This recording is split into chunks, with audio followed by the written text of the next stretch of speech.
If you guys are like me, it's 6:41 in the morning. He just saw Serbia beat Canada in the FIBA World Cup, and damn, was it one heck of a game. And I got something to tell all my Atlanta Hawks fans. First off, Bogdan Bogdanovic's knees look fantastic. Second, Bogdan Bogdanovic looks fantastic. All right. This is a guy who tonight just could not miss. They should have called this man, 23 points bogey. And, we could talk about the whole team, but I really want to talk about Bogdan and what this means for him. I mean, from inside the arc, he was 5 of 8. He hit 3 of 4 of his 4 3-point attempts. He was 4 of 5 from the free throw line, 4 rebounds, 3 steals, 3 assists, and he had a 28 efficiency rating. Okay? This might be your World Cup MVP right here. Taking Serbia back to the World Cup Finals. And you guys know, my grandfather was born in Yugoslavia. He was born in Skopje, which is Macedonia, but he was raised in Belgrade. Like, my family was from Belgrade. He lived there until he murdered my great-grandfather, and then to escape persecution. My family, I'm a Sephardic Jew. This is so it doesn't matter. But we have a lot of royalty and connections. So you went to King Leopold III, who harbored him from persecution. It's so long. But let's get back to talking about Canada and losing to Bogdan Bogdanovic. And what's this mean for the Atlanta Hawks? Okay, so the Hawks are kind of in this, weird situation where they're we really don't know who's going to stay, who's going to go. But the players that they have locked up long term are Bogdan Bogdanovic, DeAndre Hunter, DeJounte Murray, and Trae Young. Okay? And we all assume that Clint Capella is eventually going to be moved. So Onyeka Okongwu, either in the next year or two. So Okongwu can be re-signed and become the starting center, we'd hope. And Sadiq Bey might get re-signed, and that's why they want to trade DeAndre Hunter. I just think having Bogdan Bogdanovic, who's a bona fide 6th man of the year candidate, no joke. I personally am not I don't think it's a laughing matter when I say this. He is legitimately a guy who should be on the 6th man of the year watch list, and I think he's deserving of it.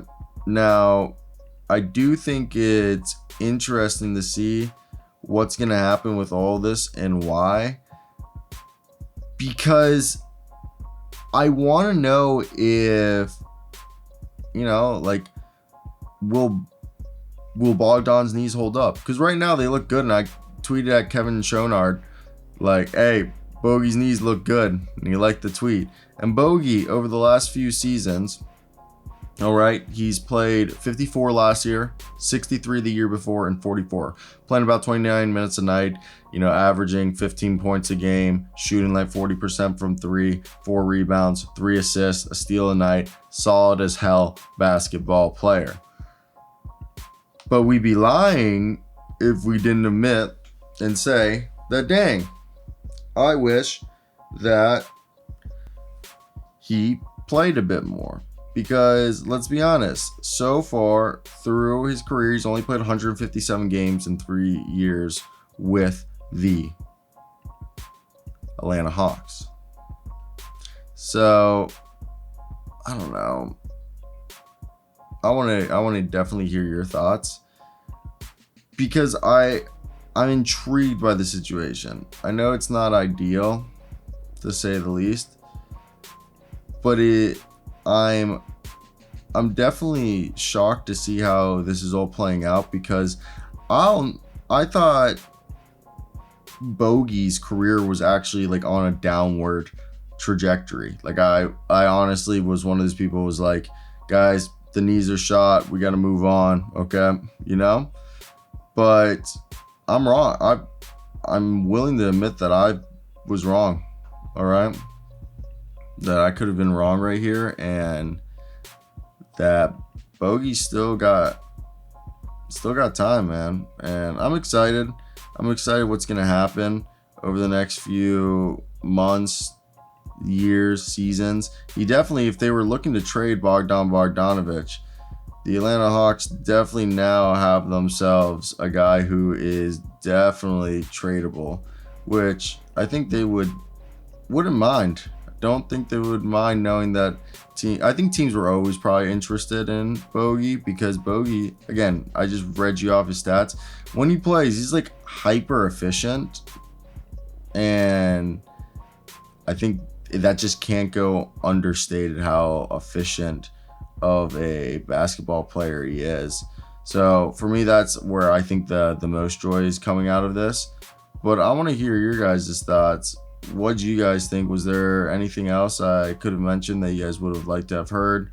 And if there was, let me know what it was. And next time, we'll definitely get to it.